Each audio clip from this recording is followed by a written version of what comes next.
Hello everyone, आप हो अपने YouTube चैनल व्हाई सर पर। और आज एक बार फिर से ना आपके सामने क्वेश्चन लेके हाजिर है एक्सरसाइज 3.4। अच्छा, यहाँ पर जो है ना मिस्टेक हो गया है, ये 3.3 का क्वेश्चन है, 4 भी नहीं है। तो एक्सरसाइज 3.3 का क्वेश्चन है हमारे पास कक्षा 9वीं के मैथ का क्वेश्चन नंबर 8। और क्वेश्चन नंबर 8 यानी क्वेश्चन नंबर 8 जो है क्या कहता है देख लो। इसमें बात किया गया है ना, आप तापमान से परिचित हैं। तापमान मतलब क्या होता है, कितना गर्मी है या कितना ठंडा है। इसको देखो, कोई किसी भी अगर मान लो कोई भी भौतिक राशि है ना, उसको मापने के लिए एक पैमाने की आवश्यकता होती है। तो तापमान को मापने के लिए भी पैमाना है, और उसको किस में मापा जाता है, या तो फ़ारेनहाइट में मापा जाएगा या सेल्सियस में मापा जाएगा। तो बहुत सारे देश में तापमान फ़ारेनहाइट में मापा जाता है और बहुत सारे देशों में तापमान सेल्सियस में मापा जाता है। तो यहाँ पर यदि फ़ारेनहाइट सेल्सियस में दिया हो तापमान, उसको फ़ारेनहाइट में चेंज करना है या फ़ारेनहाइट से सेल्सियस में चेंज करना है, इसके लिए हमारे पास एक समीकरण दिया हुआ है। एक समीकरण दिया हुआ है। इस समीकरण से हमको क्या करना है, सबसे पहले इस समीकरण का प्रयोग करके हमको क्या करना है, ग्राफ खींचना है। अब ये काम इतना मुश्किल भी नहीं है।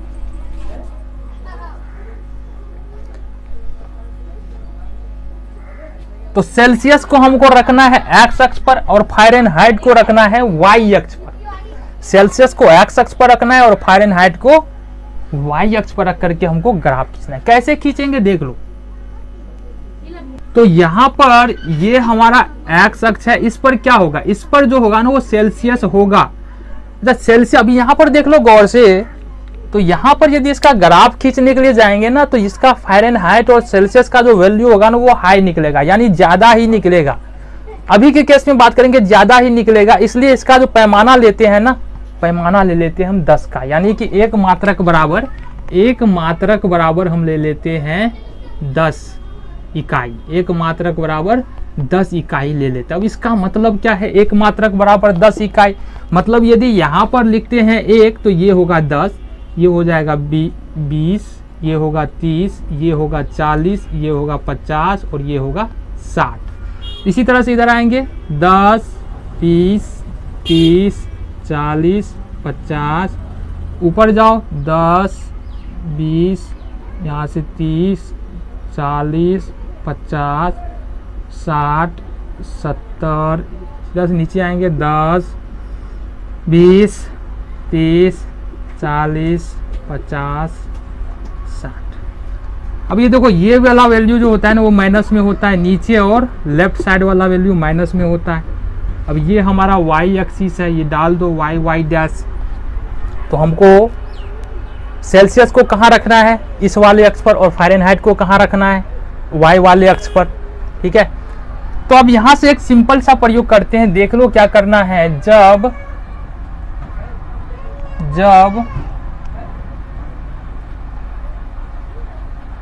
C बराबर, देखो जब C बराबर ले लेते हैं हम 5, C बराबर 5 लेते हैं। जब C बराबर आप 5 लोगे तो समीकरण हमारे पास क्या है, F बराबर 9/5 इंटू C प्लस 32 है। तो यहाँ से देखो 9/5 इंटू C का मान, तो यहाँ से 5 होगा, 5 से 5 कैंसिल, प्लस 32, मतलब 32 नो कितना हो जाएगा, 41 हो जाएगा। जब C बराबर आप 5 लेते हो तो यहाँ से F का वैल्यू कितना निकलता है, 41। फिर से देख लो, क्योंकि ग्राफ खींचने के लिए तो हमको 2 मान चाहिए होगा ना, तो दूसरा मान रख लेते हैं। जब C बराबर 10, और जब C बराबर 10 रखेंगे तो हमारे पास समीकरण क्या है, F बराबर 9/5 इंटू C प्लस 32। यहाँ से 9/5 और C का वैल्यू अभी कितना है, 10 प्लस 32, 5 2 जा 10, यहाँ से 9 दूना 18 प्लस 32 जोड़ लो, कितना होगा 18 प्लस 32, सीधा सीधी 50 हो जाएगा। तो ये जब C बराबर यहाँ पर रखते हैं, जब C बराबर 10, तो यहाँ से हमको F बराबर आता है 50। चलो अब बना लेते हैं मान सारणी।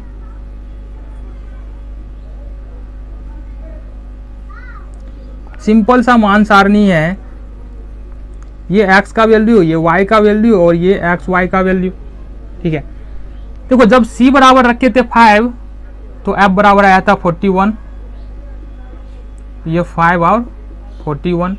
जब c बराबर रखे थे 10 तो f बराबर आया था 50, तो 10 और 50।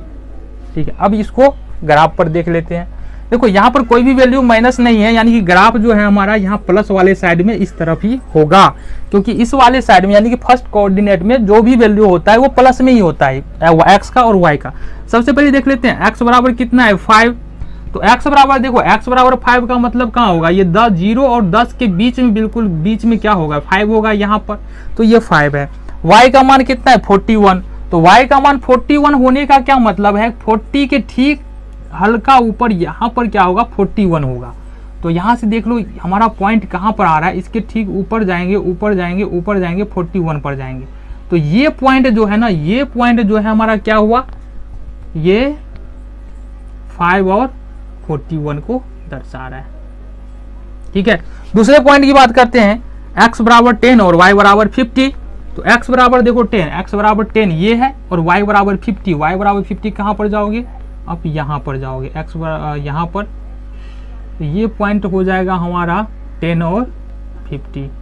तो दोनों पॉइंट हमारे बिल्कुल आसपास है। अच्छा, इसको थोड़ा सा हटा लेते हैं हम, और इसको जो है ना लिख लेते हैं 5 और 41, यहाँ पर लिख लेते हैं 41।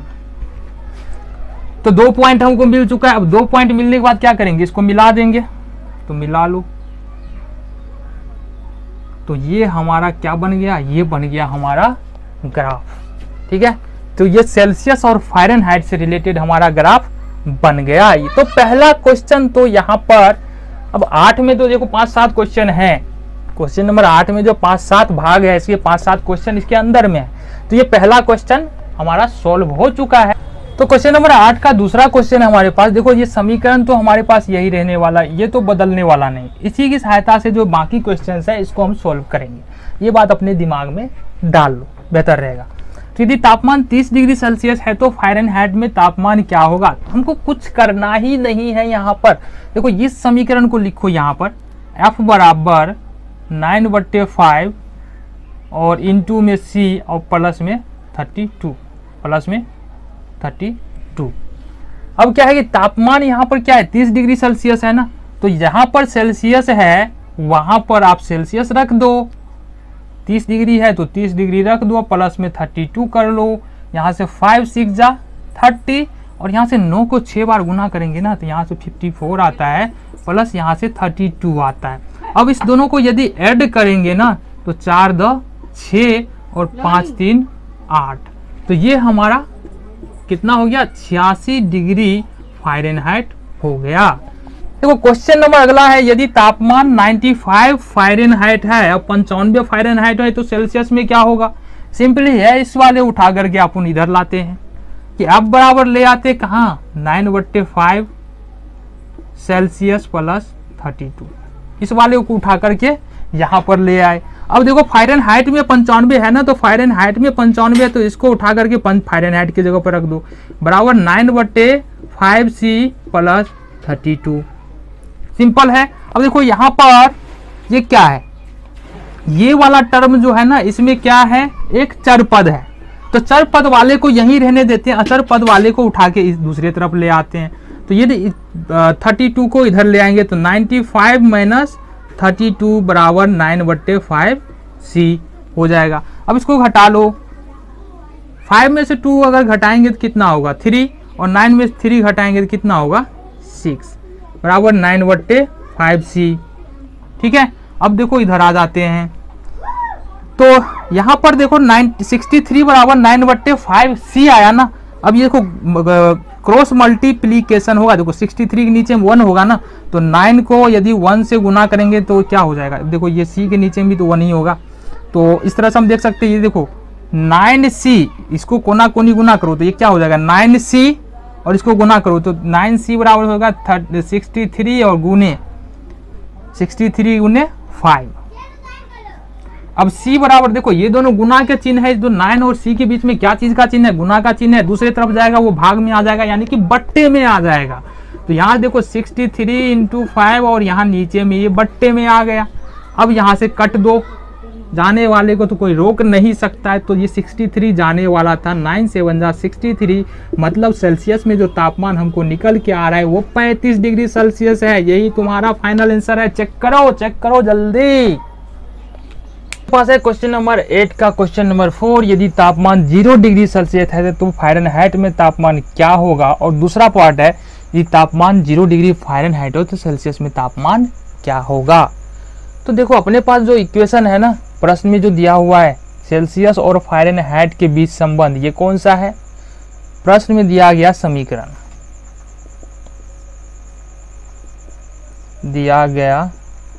समीकरण, कौन सा है अपने पास, F बराबर 9/5C प्लस 32।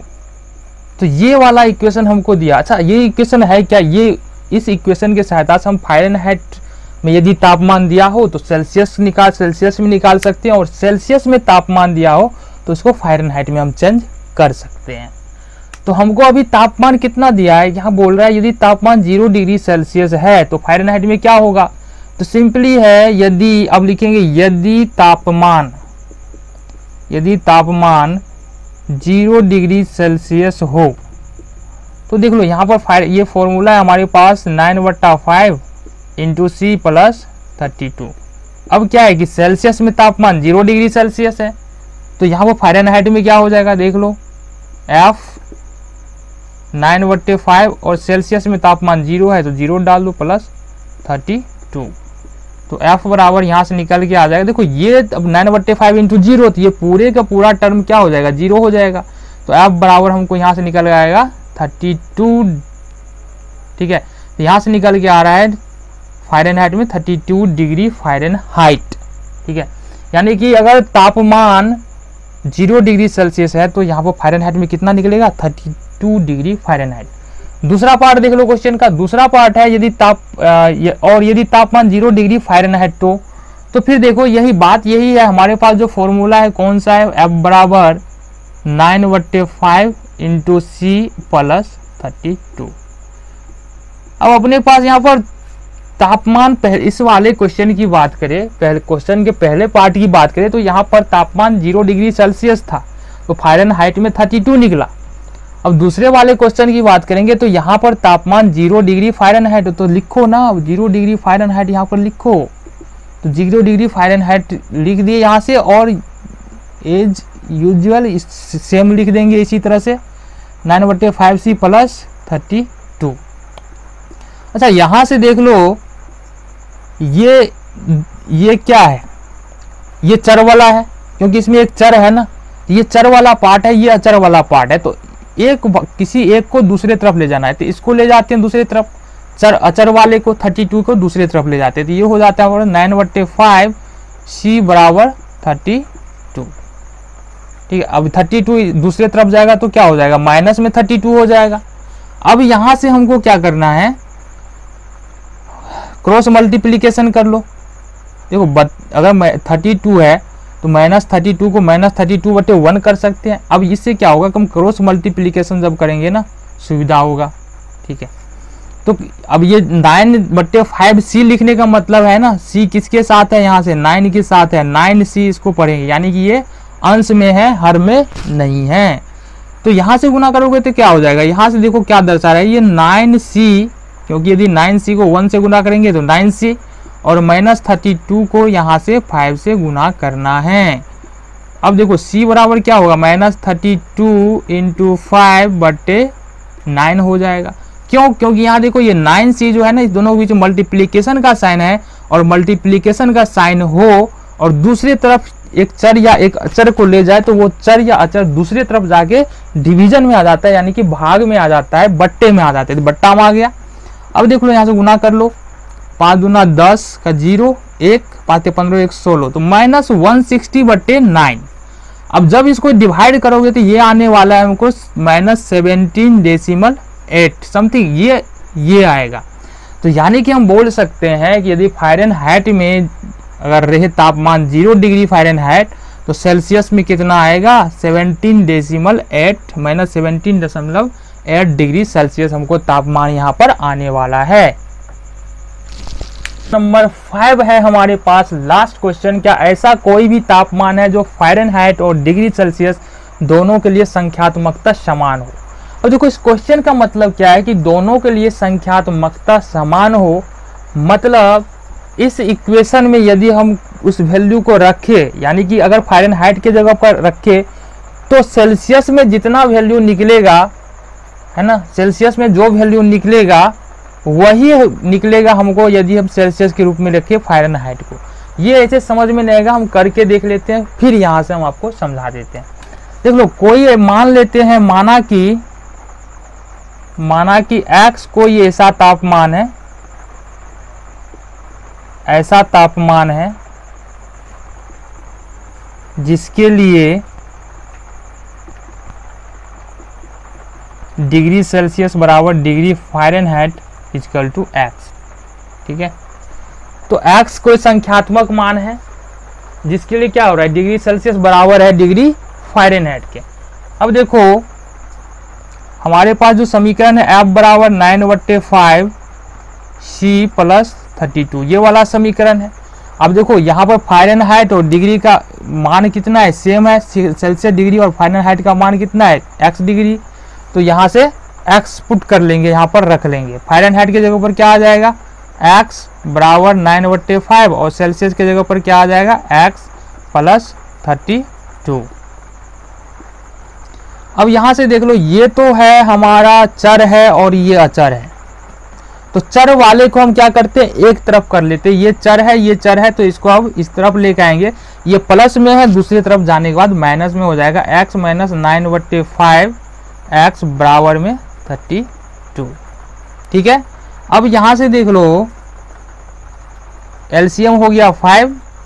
अब इसके नीचे में चूंकि 1 होगा तो 1 5 जा 5, यहाँ से 5x हो जाएगा, माइनस 5 1 जा 5 और 9x ये हो जाएगा हमारा बराबर में 32।